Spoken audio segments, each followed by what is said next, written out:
What's good, YouTube?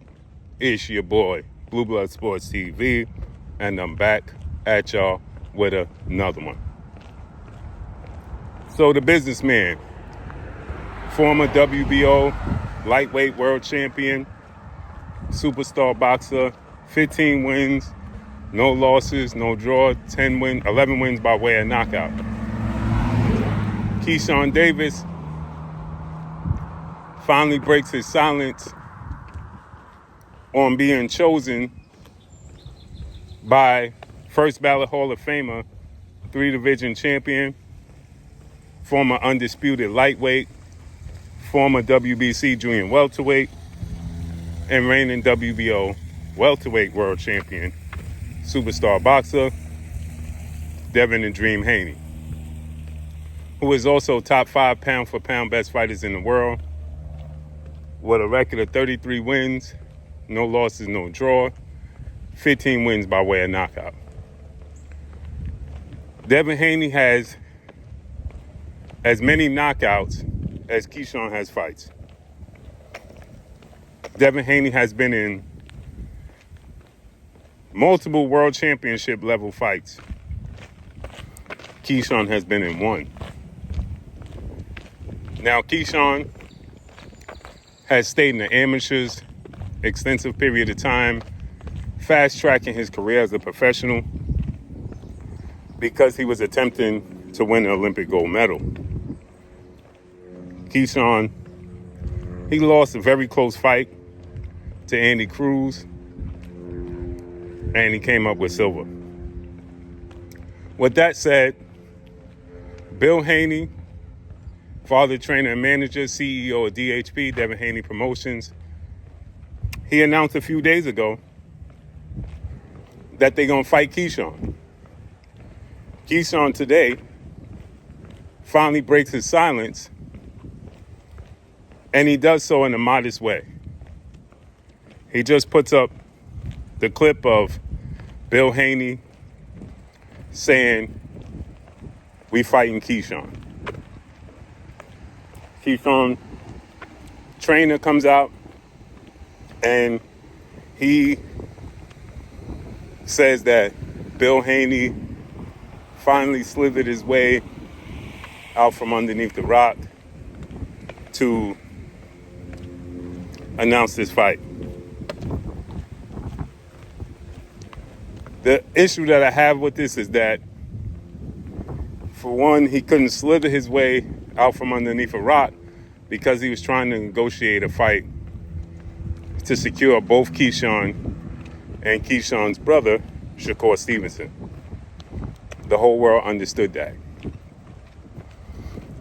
The fact that people are trying to act like Devin and Bill are forced into this fight when they have options, like Terrence Crawford stated, is bizarre to me. And what it does is, it just adds pressure to Keyshawn. Keyshawn is very, very talented, very skilled, but he has not fought nowhere close to this level. Now, maybe he rises to the top, and maybe he's the anomaly. Typically, in the sport of boxing, when you don't work your way to this position, you don't succeed in those fights. It becomes a learning lesson. We saw this with Lomachenko. If they count the knockdown in Lomachenko's fight with Gary Russell, he loses 2 out of his first 3 fights as a professional. He lost to Orlando Salido. Why? Because he wasn't better than Salido? No, because he wasn't experienced like Salido. He wasn't crafty like Salido. Now, with him and Gary Russell didn't have all the experience himself. But Gary Russell was talented. And if you count that knockdown in the fight, Gary Russell wins the fight or it's a draw. Not because Lomachenko is not talented, but because the amateurs is different from the pros. Experience matters as a pro. When you're dealing with crafty, skilled, talented fighters. Keyshawn doesn't have that experience. You look at the Jermaine Ortiz fight. Look at the Nair Albright fights. Those dudes are pure boxers. No disrespect to them, but they're nowhere near on the level of Devin Haney. So with only 15 fights, he hasn't had that big money fight and marquee fight. This is going to be it. He fought in front of his hometown in Norfolk. In those fights, I saw Keyshawn rising to the top. I didn't think he was there yet. Right? I'm celebrating Keyshawn rising to the top. I didn't think he was there yet. Everybody's looking at, oh, he gonna knock out Devin Haney. Did he knock out Nair Albright? Who's crafty? Nair Albright is not committed to the sport of boxing 100%. Did he knock Nair Albright out? No. Why? Because of the craftiness of Nair Albright. Knowing how to survive at the very least. They're just putting unnecessary pressure, in my opinion, on Keyshawn Davis. Unnecessary pressure. Keyshawn is silent right now. He know he's getting the fight. It's a huge opportunity. And reality is setting in. He said this before. I was calling out Devin Haney because I'm confident, but I knew I wasn't ready. He gonna make money in this fight, no doubt. But Keyshawn loses this fight. What's gonna happen to his career at that point in time? Because see, they putting so much stock in Devin Haney is scared, Devin Haney is ducking, Devin Haney is avoiding him, right? They putting so much stock in that, just like Brian Norman Jr. situation. Devin Haney is scared, he can't take a punch. Okay, let's say Devin Haney go in there and Keyshawn can't make the adjustments. Now what? Now what? Unnecessary pressure. That's what it is. When he has options. Because they threw him in front of Devin Haney as a pawn. That's the reality. That's the reality. And his team is putting unnecessary pressure on him. They can't fight for him. I hope,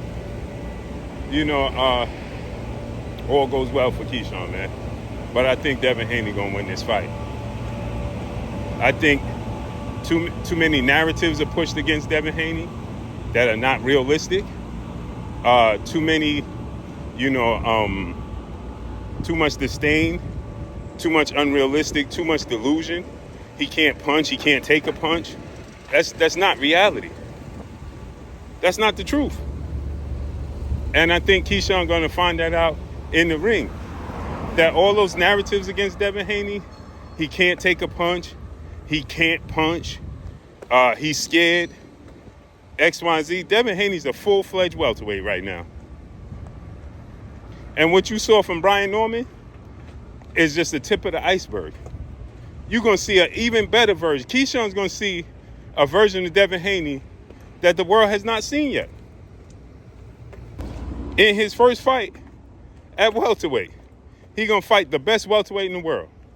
Oddly enough, Shakur yesterday said O'Shaquie Foster didn't deserve an opportunity to fight him because he's never done anything at 135. Keyshawn has never had one fight at 147, but Shakur is campaigning for Keyshawn to fight Devin Haney.